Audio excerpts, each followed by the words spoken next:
Hello મિત્રો, સ્વાગત છે તમારું અમારી સ્કાય સ્કિલ યુટ્યુબ ચેનલ ની અંદર. આગળના વિડીયોમાં આપણે percentage, obtained marks, maximum, minimum ને બધું કાઢતા શીખ્યું. હવે મિત્રો આપણે આગળ જોવા જઈ રહ્યા છીએ એક્સેલ ની અંદર. આજે રિઝલ્ટ બનાવતા શીખીશું. એના સિવાય બીજા નવા ફંક્શન જે હોમ મેનુમાં આપેલા છે એ પણ જોઈશું. તો મારી સાથે જોડાયેલા રહો. ચેનલને સબસ્ક્રાઇબ કરવાનું, શેર કરવાનું ભૂલશો નહીં. ચલો હવે આપણે જોઈ લઈએ એક્સેલ ની અંદર. મારા જોડે અહીંયા એક ટેબલ બનાવેલું છે રિઝલ્ટ નું, જેની અંદર આપણે લાસ્ટ ટાઈમ શું શોધ્યું હતું મિત્રો? તો એવરેજ શોધી હતી, પર્સન્ટેજ શોધ્યા, મેક્સિમમ, મિનિમમ, ઓપ્ટેન માર્ક્સ પણ શોધ્યા હતા. હવે આપણે બનાવવા જઈ રહ્યા છીએ રિઝલ્ટ. ધ્યાનથી જોજો, વિડીયોને સ્કીપ કરતા નહીં, પોઝ કરીને જોજો જેથી તમને ખ્યાલ આવે. હવે આપણે રિઝલ્ટ બનાવવું હોય તો કઈ રીતે બનાવવાનું?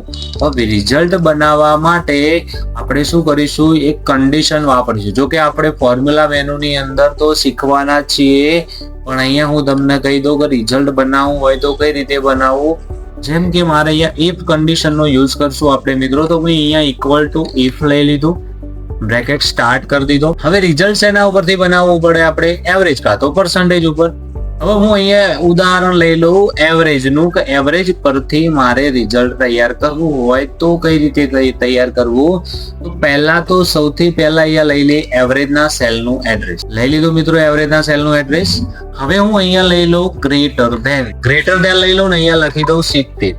હવે 70 લખી દઉં અને અલ્પવિરામ કરી દઉં, ડબલ ઇન્વર્ટેડ કોમા લઈ લઉં અને અહીંયા લખી દઉં ફર્સ્ટ ડબલ ઇન્વર્ટેડ કોમા પૂરા અને અલ્પવિરામ. ચલો તો મિત્રો આનો શું મતલબ થાય કે જ્યારે એવરેજ ની અંદર 70 થી ઉપર માર્ક્સ હશે, 70 અથવા તો હું અહીંયા ગ્રેટર ઇક્વલ ટુ મૂકી દઉં તો 70 અથવા 70 થી ઉપરના જે ટકાવારી હશે એને શું લખાઈને આવશે? ફર્સ્ટ. હવે બીજી કન્ડિશન વાપરીએ. કૌંસ હજુ પૂરો કરવાનો થતો નથી, ફરીથી એ કૌંસ ચાલુ કરીશું. એના એ જ સેલ નું એડ્રેસ L2 જ આવશે, ગ્રેટર ધેન અહીંયા હું લઈ લઉં 60, અલ્પવિરામ, ડબલ ઇન્વર્ટેડ કોમામાં લખી દઈએ second, double inverted comma close અને અલ્પવિરામ. બીજી કન્ડિશન નો મતલબ થાય કે 60 થી ઉપર હોય તો શું આવશે? સેકન્ડ. ત્રીજી કન્ડિશન લખે ઇક્વલ ટુ ઇફ, કૌંસ ચાલુ, ફરીથી એના જ સેલ નું એડ્રેસ L2. હવે ગ્રેટર ધેન અહીંયા હું લઈ લઉં 50 લખ્યા પછી ડબલ ઇન્વર્ટેડ કોમામાં શું આવવું જોઈએ? થર્ડ. તો થર્ડ લખી દીધું, પછી અલ્પવિરામ. હવે પહેલો, બીજો અને ત્રીજો નંબર આવી ગયો. હવે આપણે પાસ વાળા માટે 3 તો લખી, ચોથી કન્ડિશન લખીએ એ કૌંસ ચાલુ કરીશું. પાછું ફરીથી એના જ L2 ગ્રેટર ધેન હું અહીંયા લઉં 35 થી ઉપર જેટલા પણ હશે એ બધા માટે આપણે શું લખી દઈએ? ડબલ ઇન્વર્ટેડ કોમાની અંદર પાસ. અને લાસ્ટ કન્ડિશન પાસ વાળા તો થઈ ગયા. કોઈ ફેલ પણ થતું હોય મિત્રો તો ફેલ વાળા માટે પણ આપણે લખવું પડશે ને. તો જો એના માટે ફરીથી પાંચમી condition if, bracket start, cell નું એડ્રેસ, બ્રેકેટ આપણે લઈ લઈએ L2 ગ્રેટર ધેન ની જગ્યાએ હવે આપણે ચિહ્ન ચેન્જ કરીશું લેસ ધેન 35.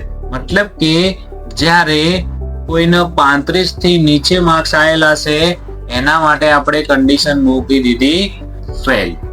હવે મિત્રો ગણી લો કેટલી વખત ઇફ લીધું આપણે? 1, 2, 3, 4 અને 5 વાર. અને 5 વાર આપણે કૌંસ ચાલુ જ કર્યા છે, એકે વાર કૌંસ આપણે બંધ કર્યો નથી. તો છેલ્લે બધા કૌંસ આપણે પૂરા કરી દઈશું શિફ્ટ સાથે. 1, 2, 3, 4 અને 5. હવે મિત્રો જસ્ટ તમે એન્ટર આપશો એટલે અહીંયા તમારું રિઝલ્ટ રેડી થઈને આવી જશે. હવે આને હું નીચે ડ્રેગ કરી લઉં તો બધાના રિઝલ્ટ રેડી થઈ ગયા છે મિત્રો. જસ્ટ દરેકના રિઝલ્ટ અહીંયા જો એવરેજ ઉપરથી આપણે રિઝલ્ટ બનાવ્યું તો એવરેજ ને જો જે 50 ઉપર હતા એ બધા થર્ડ, 50 થી નીચે 35 થી 50 વચ્ચે હોય એ પાસ. એના પછી જો ફર્સ્ટ છે, સેકન્ડ પણ છે. કોઈ ફેલ દેખાય છે મિત્રો? ના. હવે તો આપણે શું કરવું? કોઈ ફેલ કરવું પડશે. હા ફેલ છે ને, અહીંયા આપેલું છે 31%, મતલબ 35 થી ઓછા માર્ક્સ છે એટલે એને શું કર્યું છે અહીંયા? ખ્યાલ આવી ગયો મિત્રો રિઝલ્ટ કઈ રીતે બનાવવાનું. તો આવું જ કન્ટેન્ટ જોવા માટે ચેનલને લાઈક, શેર, સબસ્ક્રાઇબ કરવાનું ભૂલશો નહીં. અને હવે મારી સાથે આગળ જોડાયેલા રહો જેથી હું તમને કંઈક નવું શીખવાડું. હવે મિત્રો આપણે ઓટોસમ ની અંદરના ઓપ્શન તો જોઈ લીધા. હવે ફિલ ઓપ્શન ની અંદર જતા રહીએ. ફિલ ઓપ્શન ની અંદર આપણને શું આપેલું છે? ડાઉન, રાઈટ, અપ અને લેફ્ટ. હવે હું એનો યુઝ કરું. જેમ કે અહીંયા આજુબાજુમાં કોઈ વેલ્યુ નથી, આ સેલને હું થોડું હાઇલાઇટ કરાવી દઉં. એ હું બ્લેન્ક કરી દઉં. આજુબાજુના સેલને હાઇલાઇટ કલર આપી દઈએ જેનાથી એમાં વેલ્યુ આવશે તો આપણને ખ્યાલ આવશે. એટલા માટે મેં એના હાઇલાઇટ કલર લઈ લીધો અને હવે આપણે એની અંદર જોઈએ.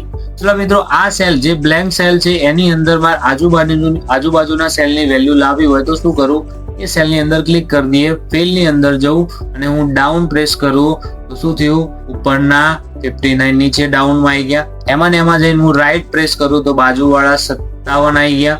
એના પછી અપ કરીએ તો નીચેવાળા 58 આવી જશે. એના પછી લેફ્ટ કરીશ તો બાજુવાળા 71 એની અંદર આવી જશે. તો આ રીતે આપણે જે સેલ હોય એની ચારે બાજુના સેલની વેલ્યુના આ રીતે આપણે મૂવ કરાવી શકીએ, ફિલ કરાવી શકીએ.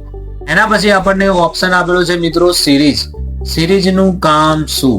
સિરીઝ એટલે ફોર એક્ઝામ્પલ તરીકે ચલો હું ન્યૂ શીટ લઈ લઉં. અહીંયા તમને મેં પહેલા વિડીયોમાં મેં કીધું હતું કે આપણા કોમ્પ્યુટરમાં એક્સેલની અંદર રો એન્ડ કોલમની સંખ્યા કેટલી છે. તો રો ની સંખ્યા મેં તમને કીધી હતી 10,48,576 અને કોલમની સંખ્યા કીધી હતી 16,384. કંટ્રોલ સાથે ડાઉન એરો પ્રેસ કરું તો રો ની સંખ્યા તો આંકડો મને મળી ગયો, પણ મારે કોલમની સંખ્યાનો આંકડો જોવો તો કંટ્રોલ સાથે રાઈટ એરો કરું તો કોલમની સંખ્યાનો આંકડો મને મળતો નથી. હવે તમને એમ કહેવામાં આવે કે અહીંયાથી મારે એક નંબર સ્ટાર્ટ કરી 16,384 સુધી નંબર આપવા હોય તો કઈ રીતે આપવાના, તો એના માટે સિરીઝ ઓપ્શનનો ઉપયોગ કરીશું. નહીં તો આપણે સિરીઝ હું તમને અહીંયા ફરીથી બીજું કહી દઉં, સિરિયલ નંબર આપવા છે 1 થી 50 સુધી, તો તમે પહેલા શું કરશો, 1 લખશો, 2 લખશો, 3 લખશો, 4 લખશો. ના, આવું કરવા જઈએ તો આપણે શું લાગે, ટાઈમ લાગે. એના સિવાય બીજા શું કરતા હોય છે, 1 લખશું, 2 લખશું, પછી એન્ટર આપીશું, આ બંનેને સિલેક્ટ કરીને અહીંયાથી નીચે ડ્રેગ કરીએ. આ મેથડ પણ બહુ લેન્ધી છે, આમાં પણ તમારો ટાઈમ વધારે જાય. પણ વધારે મારે શોર્ટ ટાઈમમાં જ તરત સેકન્ડની અંદર મારે શું કરવું હોય, જેટલા પણ સિરિયલ નંબર સિક્વન્સમાં ગોઠવવા હોય, મૂકવા હોય તો હું કઈ રીતે મૂકી શકું, તો જસ્ટ અહીંયા 1 લખી દેવાનું, એન્ટર પ્રેસ કરીને એના ઉપર ક્લિક કરી દઈશું. પછી આપણે ફિલની અંદર સિરીઝ ઓપ્શનમાં જઈશું. હવે મારે શેમાં ડેટા જોવે છે, તો કોલમની અંદર. તો અહીંયાથી શું ઓપ્શન પસંદ કરશું, કોલમ, સ્ટાર્ટ વેલ્યુ 1 અને સ્ટોપ વેલ્યુ તમે ગમે તેટલી લઈ લો. મેં 999 લઈ લીધા અને એન્ટર આપ્યું. જોઈ લો મિત્રો, 999 સુધી આપણી સિરીઝમાં નંબર આવી ગયા. રો ની અંદર જોતા હોય તો ચલો હું અહીંયા 1 લખી દઉં. કોલમની સંખ્યા આપણે ગણી લઈએ, 1 લખીને સિરીઝ ઓપ્શનમાં જતા રહીએ. સિરીઝ અહીંયાથી હું શું કરી લઉં, રો ની જગ્યાએ કોલમમાં આપણે લેવા નથી, રો માં જ લાવવાના, તો રો ના રોજ રાખીશું. સ્ટાર્ટ વેલ્યુ 1 અને ટોપ વેલ્યુ 16,384 કોલમની સંખ્યા લખી દઉં, ઓકે કરી દઉં. કંટ્રોલ સાથે જમણી બાજુનો એરો પ્રેસ કરીએ તો અહીંયા કોલમની સંખ્યાના નંબર આવી ગયા છે. તો સિરીઝ ઓપ્શનથી તમે આસાનીથી જેટલા પણ નંબર લાવવા હોય એ લાવી શકો છો. ઓકે મિત્રો, એના પછી આપણને ઓપ્શન આપેલો છે શોર્ટ એન્ડ ફિલ્ટર. એના નીચે તમને એક ઓપ્શન આપેલો આપણે રહી ગયો ક્લિયર. હવે ક્લિયર ની અંદર શું થાય મિત્રો, તો જેમ કે અહીંયા કોઈ ડેટા હોય એને મારે ક્લિયર કરાવવું હોય તો હું અહીંયા ધારો કે એને બોલ્ડ પણ કરી લઉં. અહીંયાથી કલર પણ આપણે લઈ લઈએ. ચલો મેં કલર પણ લઈ લીધો. હવે આની અંદરથી મારો ડેટા કાઢવો હોય તો હું શું કરું, સિલેક્ટ કરીને ક્લિયરમાં જઈને ક્લિયર ઓલ આપી દઉં તો ક્લિયર થઈ જાય. ચલો અન્ડુ કરી દો એટલે પાછો આવી જશે. ક્લિયર ફોર્મેટ કરી દઉં તો શું થાય મિત્રો, તો એનું જે ફોર્મેટિંગ કર્યું હોય એનો જે કલર, બોલ્ડ, ઇટાલિક, ફોન્ટની સાઇઝ, ફોન્ટની સ્ટાઇલ બધું બદલ્યું હોય એને ફોર્મેટિંગ ન કાઢી નાખશે. નોર્મલ થઈ ગયું મિત્રો. હવે પાછા આપણે આવી જઈએ. એના સિવાય તમને આપેલું ક્લિયર કન્ટેન્ટ, એનાથી પણ તમારો ક્લિયર કન્ટેન્ટ દૂર થઈ જશે. કે જે આપણી શીટની અંદર જેટલો પણ ડેટા હોય કન્ટેન્ટને તમારે રિમૂવ કરવો હોય સિલેક્ટ કરો, કીબોર્ડમાંથી ડિલીટ બટન પ્રેસ કરો એટલે ડિલીટ થઈ જશે મિત્રો. ખ્યાલ આવી ગયો મિત્રો. આની અંદર ક્લિયર ની અંદર શું થાય, ક્લિયર કન્ટેન્ટ થાય ને ફોર્મેટિંગ કાઢવું હોય તો ફોર્મેટિંગ પણ જતું રહેશે. અને કોઈ તમે લિંક આપેલી હોય, હાઇપર લિંક એવું તો એ પણ તમે ક્લિયર કરી શકો છો. જો કે હાઇપર લિંક ઓપ્શન આપણે ઇન્સર્ટ મેનુમાં શીખીશું પાછળ, તો જોતા રહેજો. એના પછી આપણને ઓપ્શન આપેલો છે શોર્ટ. શોર્ટ એટલે શું, તો ગોઠવણી કરવી. હવે કેવી ગોઠવણી, જેમ કે મારા જોડે અહીંયા રિઝલ્ટ આપેલું છે, મારે અહીંયા શોર્ટ કરવું છે. શોર્ટ શું કરવું છે, તો અહીંયા મારા નામ આપેલા છે, આ નામને મારે શું કરવા છે, ABCD પ્રમાણે ગોઠવવા છે. તો શું કરું, શોર્ટમાં જઉં, A to Z ઉપર આખું ટેબલના પહેલા સિલેક્ટ કરી દઉં. સિલેક્ટ કર્યા પછી શોર્ટ A to Z કરી દઉં. ચલો મિત્રો શું થઈ ગયું, A to Z પ્રમાણે ગોઠવણી થઈ જશે. બરાબર. અને અહીંયા પાછું એમના એમ કરી દઉં Z to largest to smallest. હવે આ શેના પ્રમાણે ગોઠવણી થાય, તો અહીંયા જે ટકાવારી આવી હોય એના પ્રમાણે ગોઠવણી થઈ ગઈ, એની રીતે ઓટોમેટિક. પણ હવે તમારે થોડું એડવાન્સ ફિલ્ટરનો ઉપયોગ કરવો હોય તો કઈ રીતે કરવાનો, બરોબર મિત્રો? તો એના માટે આપણે શું કરીશું, કસ્ટમ સોર્ટની અંદર જતા રહીશું. ચલો હું અહીંયા કસ્ટમ સોર્ટમાં જતો રહું. મારે ગોઠવણી કરવી હોય કે નામ પ્રમાણે, નામ ABCD માં ગોઠવાયેલા હોવા જોઈએ, તો અહીંયાથી ટાઇટલ આપણે લઈ લઈશું. એના પછી વેલ્યુ A to Z ની જગ્યાએ Z to A ની જગ્યાએ A to Z ઓર્ડર કરી દઉં, સેટ વેલ્યુ ને ઓકે કરી દઉં, તો ABCD પ્રમાણે નામની ગોઠવણી થઈ ગઈ છે મિત્રો. ઓકે, તમારે એમાં કસ્ટમ સોર્ટ ની અંદર જતા રહીએ. મારા નામની જગ્યાએ શું લેવું હોય મિત્રો, તો નામ જ રાખી દઉં. A to Z ની જગ્યાએ Z to A પણ તમે કરી શકો, તો Z થી જ ચાલુ થશે અને નીચે A સુધી ગોઠવાઈ જશે. તો આ રીતે નામ પ્રમાણે પણ તમે ગોઠવણી કરી શકો છો. એના સિવાય તમે એની અંદર બીજી કઈ રીતે ગોઠવણી કરો છો, કસ્ટમ સોર્ટ ની અંદર જતા રહ્યા. તમને એમ થયું કે મારા સિરિયલ નંબર જે હાલ ઉલટ સુલટ બતાવે છે, સિરિયલ નંબર પ્રમાણે, રોલ નંબર પ્રમાણે તમારે ગોઠવણી કરવી હોય તો કઈ રીતે કરવાની, તો અહીંયાથી નેમની જગ્યાએ શોર્ટ બાયમાં શું લઈ લઈશું, સિરિયલ નંબર, અને અહીંયા લાર્જેસ્ટ ટુ સ્મોલેસ્ટ ની જગ્યાએ સ્મોલેસ્ટ ટુ લાર્જેસ્ટ ને ઓકે. તો સિરિયલ નંબર પ્રમાણે ગોઠવણી થઈ જશે. એના પછી તમને એમ થાય કે સૌથી વધારે ટકા હોય, સૌથી વધારે એવરેજ હોય એનું નામ અહીંયા પહેલું આવવું જોઈએ. તો એના માટે આપણે શું કરીશું, કસ્ટમ સોર્ટ ની અંદર જ જઈશું. અહીંયાથી હું લઈ લઉં ઓપ્ટેન માર્ક્સ લઈ લઉં, તો એવરેજ લઈ લઉં, એવરેજ લઈ લઈ. ચલો એવરેજ ઉપરથી હું અહીંયા લઈ લઉં લાર્જેસ્ટ ટુ સ્મોલેસ્ટ ને ઓકે. તો સૌથી વધારે ટકા પહેલા, એના પછી ઓછા, એનાથી ઓછા, એનાથી ઓછા, એનાથી ઓછા. તો આ રીતે તમે એને સોર્ટ કરી શકો છો કસ્ટમ, તમારી મરજી મુજબ. એના પછી તમને એક ઓપ્શન આપેલો છે ફિલ્ટર. હવે ફિલ્ટર ક્યાં લાગે મિત્રો, તો ફિલ્ટર જે ટાઇટલ આપેલા હોય આ ટાઇટલ ની અંદર ફિલ્ટર લાગે, બધી જગ્યાએ ફિલ્ટર ન લાગે. તો હું અહીંયા ટાઇટલ ઉપર ક્લિક કરું અથવા તો ટેબલ ને સિલેક્ટ કરું કે ના કરું તો પણ આપણું ફિલ્ટર એપ્લાય થઈ જશે. ચલો ફિલ્ટર આવી ગયું મિત્રો. હવે ફિલ્ટર આવશે એટલે દરેકે દરેક ટાઇટલ ની અંદર તમને આ રીતનું ચિહ્ન, બટન જેવું ચિહ્ન તમને જોવા મળશે. હવે આનો ઉપયોગ શું, તો આનો ઉપયોગ પણ આપણે કરી શકીએ કઈ રીતે, જેમ કે મારા જોડે ઘણો બધો બીજો ડેટા હોય અને મંથલી બધા મહિનાનું ભેગું હોય, મારે એકલું જાન્યુઆરી મહિનો કે એકલો ફેબ્રુઆરી મહિનો જોવો હોય તો કઈ રીતે જોવો, તો આ ફિલ્ટર ઓપ્શન થી આપણે જોઈ શકીએ. એના સિવાય આપણા જોડે અહીંયા સ્ટાન્ડર્ડ નંબર આપેલા છે કે કયા સ્ટાન્ડર્ડમાં વિદ્યાર્થી ભણે છે. જેમ કે અહીંયા બધા સ્ટાન્ડર્ડના માર્ક્સ ભેગા કરેલા છે, બધા સ્ટાન્ડર્ડના સ્ટુડન્ટના માર્ક્સ અહીંયા ભેગા લખેલા છે. તમને એમ કહેવામાં આવે કે એકલા 9મા વાળા સ્ટુડન્ટ અથવા તો 9th અથવા 10th અથવા 11th એકલા જ સ્ટુડન્ટનો ડેટા મારે જોતો હોય તો શું કરીશું, તો એના માટે આપણે સોર્ટ એન્ડ ફિલ્ટર ની અંદર જતા રહીશું. એમાં આપણે ફિલ્ટર લગાવી દઈશું. ફિલ્ટર લગાવ્યા પછી જેના પરથી ફિલ્ટરનો એપ્લાય કરવાનું હોય એમાં જતા રહીશું. અહીંયાથી મારે એકલો 10માનો ડેટા જોઈએ તો અહીંયાથી સિલેક્ટ ઓલને હું અનચેક કરી દઈશ અને જે સ્ટાન્ડર્ડનો ડેટા જોવે એને સિલેક્ટ કરીને ઓકે કરશો એટલે એકલા 10મા વાળા સ્ટુડન્ટનો ડેટા મને દેખાશે, રિઝલ્ટનો બીજો દેખાશે નહીં મિત્રો. તો ખ્યાલ આવી ગયો મિત્રો. ફિલ્ટર ની અંદર જો ફિલ્ટર લગાયેલું હોય ને એને ક્લિયર કરવું હોય કે તમને ખ્યાલ ના આવતો હોય કે કઈ કોલમ પરથી ફિલ્ટર લાગેલું છે તો શું કરીશું, એની અંદર sort and filter clear all એટલે નોર્મલ જે હતું એમના એમ આવી જશે. અને અહીંયા જો ફિલ્ટર ઓપ્શન ટીક હોય ને બટન પણ બંધ કરી દેવું હોય તો ફિલ્ટર ઉપર ક્લિક કરો એટલે એ ફિલ્ટર હટાઈ જશે મિત્રો. તો ખ્યાલ આવી ગયો મિત્રો સોર્ટ એન્ડ ફિલ્ટર ની અંદર. હજુ આપણે થોડું એડવાન્સ એની અંદર જોઈશું પણ અહીંયા આપણે જોઈએ ફાઇન્ડ. ફાઇન્ડ એટલે શોધવું. હવે શું શોધવાની વાત થઈ રહી છે, તો કોઈ શબ્દ હોય, વેલ્યુ હોય એને તમારે કઈ રીતે શોધવી. જેમ કે અહીંયા મારા જોડે ઘણા બધા સ્ટુડન્ટનો ડેટા હોય ને એમાંથી મારે કંઈક શોધવું હોય તો કઈ રીતે શોધીશું, તો ફાઇન્ડ ઉપર હું ક્લિક કરું એટલે ફાઇન્ડ ઓપ્શન ખુલી જશે. ફાઇન્ડ ઉપર ખુલ્યા પછી હું અહીંયા જે તે શોધવાનું હોય હું સર્ચ મારી શકું છું.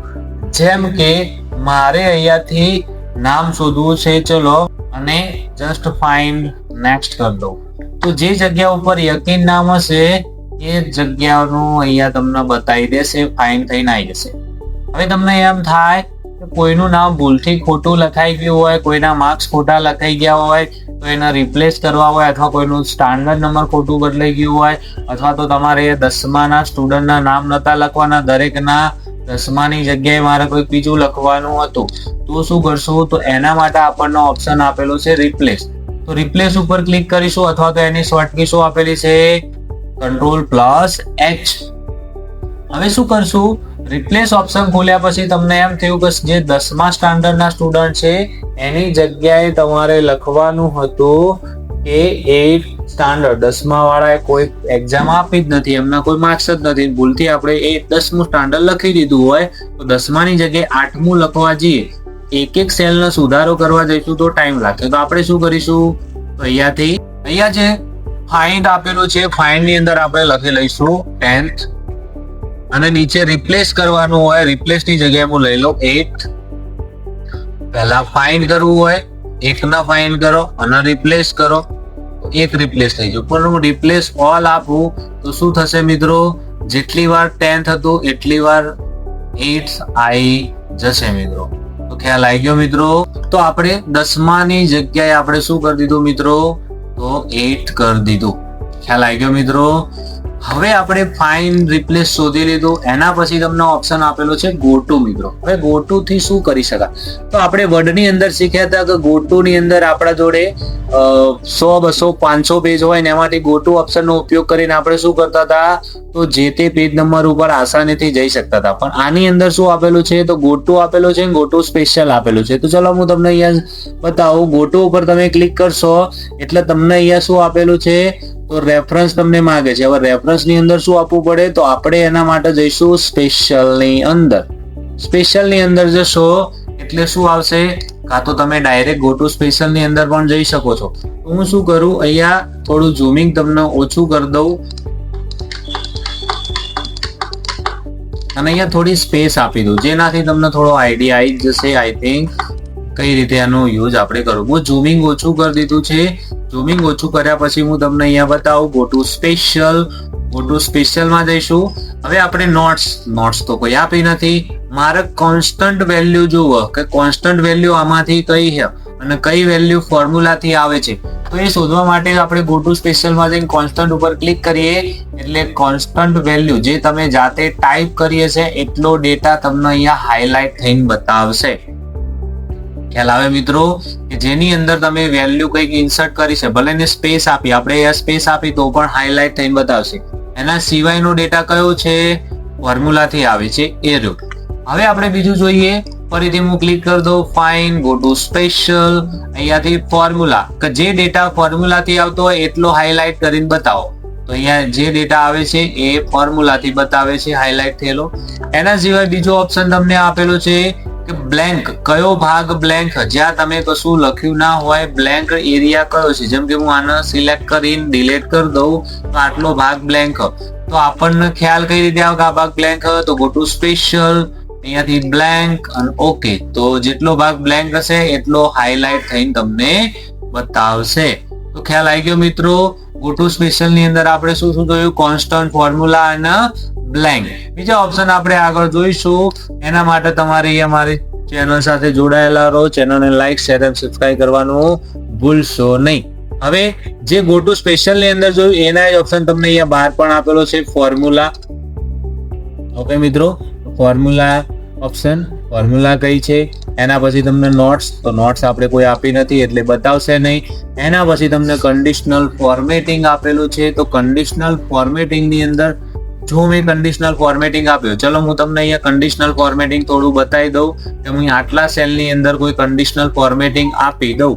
જેમ કે અહીંયાથી હું કલર્સ કે એવું કંઈક આપી દઉં, આની અંદર પણ કલર્સ કે એવું કંઈક આપણે સિલેક્ટ કરી અને આપી દઈએ. ચલો આટલામાં મેં કન્ડિશનલ ફોર્મેટિંગ આપી દીધી. હવે મારે ગો ટુ સ્પેશિયલ નો ઉપયોગ કરી કન્ડિશનલ ફોર્મેટિંગ વાળો ડેટા હાઇલાઇટ કરાવો તો એટલો ડેટા જ હાઇલાઇટ થશે, બીજો કોઈ ડેટા હાઇલાઇટ થશે નહીં મિત્રો. એના પછી કોન્સ્ટન્ટ, જે આપણે ગો ટુ સ્પેશિયલમાં જોયું, ડેટા વેલિડેશન એ આપણે આગળ શીખવાના જ છીએ આગલા મેનુમાં. અને સિલેક્શન પેન, જેની અંદર તમે કોઈ ઓબ્જેક્ટ લેશો તો ઓબ્જેક્ટ ની અંદર નામ બતાવશે અને સિલેક્ટ ની અંદર તમારે શું શું સિલેક્ટ કરવું હોય એ સિલેક્શન નો ઓપ્શન છે. બધો ડેટા તમારે સિલેક્ટ કરવો હોય તો બધો ડેટા તમે Ctrl+A કરો એટલે બધો ડેટા સિલેક્ટ થઈ જશે, આખું ટેબલ સિલેક્ટ થઈ જશે મિત્રો. આશા રાખું છું મિત્રો કે તમને હોમ મેનુ ની અંદર દરેક કન્ટેન્ટ ની અંદર ખ્યાલ આવી જ ગયો હશે. હવે મિત્રો મારો કન્ટેન્ટ ગમતો હોય તો ચેનલને લાઈક, શેર અને સબસ્ક્રાઇબ કરવાનું ભૂલશો નહીં. મિત્રો થેન્ક યુ, ધન્યવાદ, આભાર.